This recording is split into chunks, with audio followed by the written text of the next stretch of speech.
یسایہ 55 باب۔ اے سب پیاسو، پانی کے پاس آؤ، اور وہ بھی جس کے پاس پیسہ نہ ہو، آؤ مول لو اور کھاؤ۔ ہاں آؤ، میں اور دودھ بے زر اور بے قیمت خریدو۔ تم کس لیے اپنا روپیہ اس چیز کے لیے جو روٹی نہیں، اور اپنی محنت اس چیز کے واسطے جو آسودہ نہیں کرتی خرچ کرتے ہو؟ تم غور سے میری سنو، اور وہ چیز جو اچھی ہے کھاؤ، اور تمہاری جان فربی سے لذت اٹھائے۔ کان لگاؤ اور میرے پاس آؤ، سنو اور تمہاری جان زندہ رہے گی، اور میں تم کو ابدی عہد یعنی تعود کی سچی نعمتیں بخشوں گا۔ دیکھو، میں نے اسے امتوں کے لیے گواہ مقرر کیا، بلکہ امتوں کا پیشوا اور فرما روا۔ دیکھ، تو ایک ایسی قوم کو جسے تو نہیں جانتا بھلائے گا، اور ایک ایسی قوم جو تجھے نہیں جانتی تھی خداوند تیرے خدا اور اسرائیل کے قدوس کی خاطر تیرے پاس دوڑی آئے گی، کیونکہ اس نے تجھے جلال بخشا ہے۔ جب تک خداوند مل سکتا ہے اس کے طالب ہو، جب تک وہ نزدیک ہے اسے پکارو۔ شریر اپنی راہ کو ترک کرے اور بد کردار اپنے خیالوں کو، اور وہ خداوند کی طرف پھرے، اور وہ اس پر رحم کرے گا، اور ہمارے خدا کی طرف، کیونکہ وہ کثرت سے معاف کرے گا۔ خداوند فرماتا ہے کہ میرے خیال تمہارے خیال نہیں، اور نہ تمہاری راہیں میری راہیں ہیں، کیونکہ جس قدر آسمان زمین سے بلند ہے، اسی قدر میری راہیں تمہاری راہوں سے اور میرے خیال تمہارے خیالوں سے بلند ہیں۔ کیونکہ جس طرح آسمان سے بارش ہوتی اور برف پڑتی ہے، اور پھر وہ وہاں واپس نہیں جاتی بلکہ زمین کو سیراب کرتی ہے، اور اس کی شادابی اور رویدگی کا باعث ہوتی ہے، تاکہ بونے والے کو بیج اور کھانے والے کو روٹی دے، اسی طرح میرا کلام جو میرے منہ سے نکلتا ہے ہوگا۔ وہ بے انجام میرے پاس واپس نہ آئے گا، بلکہ جو کچھ میری خواہش ہوگی وہ اسے پورا کرے گا، اور اس کام میں جس کے لیے میں نے اسے بھیجا مؤثر ہوگا، کیونکہ تم خوشی سے نکلو گے اور سلامتی کے ساتھ روانہ کیے جاؤ گے۔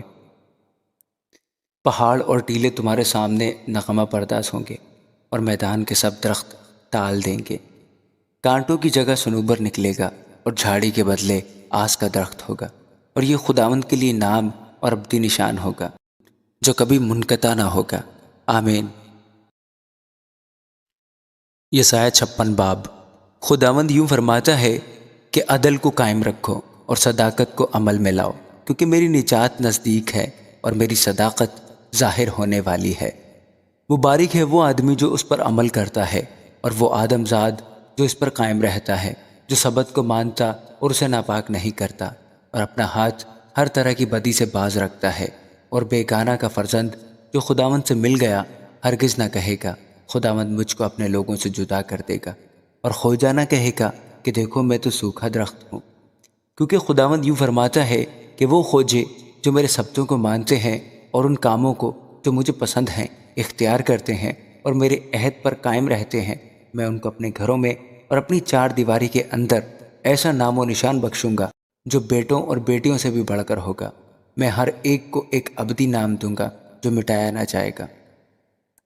اور بیگانہ کی اولاد بھی جنہوں نے اپنے آپ کو خداوند سے پیوستہ کیا ہے کہ اس کی خدمت کریں اور خداوند کے نام کو عزیز رکھیں اور اس کے بندے ہوں، وہ سب جو سبت کو حفظ کر کے اسے ناپاک نہ کریں اور میرے عہد پر قائم رہیں، میں ان کو بھی اپنے کوہ مقدس پر لاؤں گا، اور اپنی عبادت گاہ میں ان کو شادمان کروں گا، اور ان کی سوختنی قربانیاں اور ان کے ذبیحے میرے مذبح پر مقبول ہوں گے، کیونکہ میرا گھر سب لوگوں کی عبادت گاہ کہلائے گا۔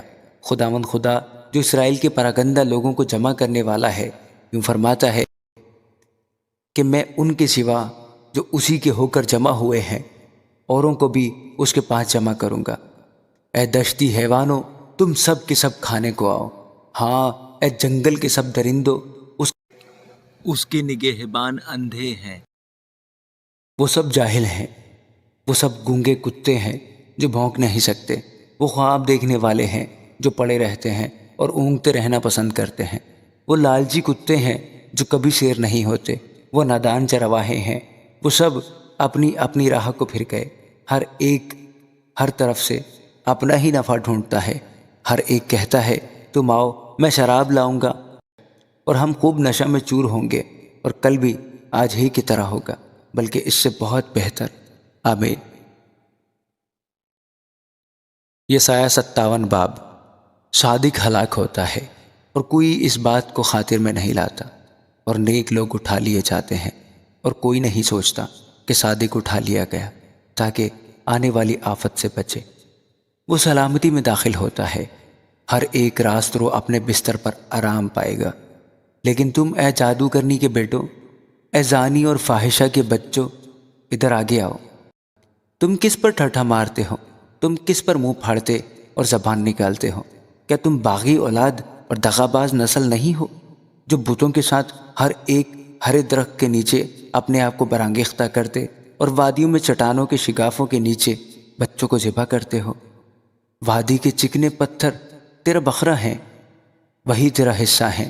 ہاں، تو نے ان کے لیے تپاون دیا اور ہدیہ چڑھایا ہے۔ کیا مجھے ان کاموں سے تسکین ہوگی؟ ایک اونچے اور بلند پہاڑ پر تو نے اپنا بستر بچھایا ہے اور اسی پر ذبیحہ ذبح کرنے کو چڑھ گئی، اور تو نے دروازوں اور چوکھٹوں کے پیچھے اپنی یادگار کی علامتیں نصب کی، اور تو میرے سوا دوسرے کے آگے بے پردہ ہوئی۔ ہاں، تو چڑھ گئی اور تو نے اپنا بچھونا بھی بڑا بنایا اور ان کے ساتھ عہد کر لیا ہے۔ تو نے ان کے بستر کو جہاں دیکھا پسند کیا، تو خوشبو لگا کر بادشاہ کے حضور چلی گئی اور اپنے آپ کو خوب معطر کیا اور اپنے ایلچی دور دور بھیجے، بلکہ تو نے اپنے آپ کو پاتال تک پست کیا۔ تو اپنے سفر کی درازی سے تھک گئی، تو بھی تو نے نہ کہا کہ اس سے کچھ فائدہ نہیں۔ تو نے اپنی قوت کی تازگی پائی، اس لیے تو افسردہ نہ ہوئی۔ بس تو کس سے ڈری اور کس کے خوف سے تو نے جھوٹ بولا اور مجھے یاد نہ کیا اور خاطر میں نہ لائی؟ کیا میں ایک مدت سے خاموش نہیں رہا؟ تو بھی تو مجھ سے نہ ڈری۔ میں تیری صداقت کو اور تیرے کاموں کو فاش کروں گا، اور ان سے تجھے کچھ نفع نہ ہوگا۔ جب تو فریاد کرے تو جن کو تو نے جمع کیا ہے وہ تجھے چھڑائیں، پر ہوا ان سب کو اڑا لے جائے گی۔ ایک جھونکا ان کو لے جائے گا، لیکن مجھ پر توکل کرنے والا زمین کا مالک ہوگا اور میرے کوہ مقدس کا وارث ہوگا۔ تب یوں کہا جائے گا کہ راہ اونچی کرو، اونچی کرو، ہموار کرو، میرے لوگوں کے راستہ سے ٹھوکر کا باعث دور کرو، کیونکہ وہ جو عالی اور بلند ہے اور عبدالآباد تک قائم ہے، جس کا نام قدوس ہے، یوں فرماتا ہے کہ میں بلند اور مقدس مقام میں رہتا ہوں، اور اس کے ساتھ بھی جو شکستہ دل اور فروتن ہے، تاکہ فروتنوں کی روح کو زندہ کروں اور شکستہ دلوں کو حیات بخشوں، کیونکہ میں ہمیشہ نہ جھگڑوں گا اور سدا غضبناک نہ رہوں گا۔ اس لیے میرے حضور روح اور جانیں جو میں نے پیدا کی ہیں بے تاب ہو جاتی ہیں کہ میں اس کے لالچ کے گناہ سے غضبناک ہوا، سو میں نے اسے مارا۔ میں نے اپنے آپ کو چھپایا اور غضبناک ہوا، اس لیے کہ وہ اس راہ پر جو اس کے دل نے نکالی بھٹک گیا تھا۔ میں نے اس کی راہیں دیکھیں اور میں ہی اسے شفا بخشوں گا۔ میں اس کی رہبری کروں گا اور اس کو اور اس کے غم خواروں کو پھر دلاسا دوں گا۔ خداوند فرماتا ہے، میں لبوں کا پھل پیدا کرتا ہوں۔ سلامتی، سلامتی اس کو جو دور ہے اور اس کو جو نزدیک ہے، اور میں ہی اسے صحت بخشوں گا۔ لیکن شریر تو سمندر کی مانند ہے جو ہمیشہ موجزن اور بے قرار ہے، جس کا پانی کیچڑ اور گندگی اچھالتا ہے۔ میرا خدا فرماتا ہے کہ شریر کے لیے سلامتی نہیں۔ آمین۔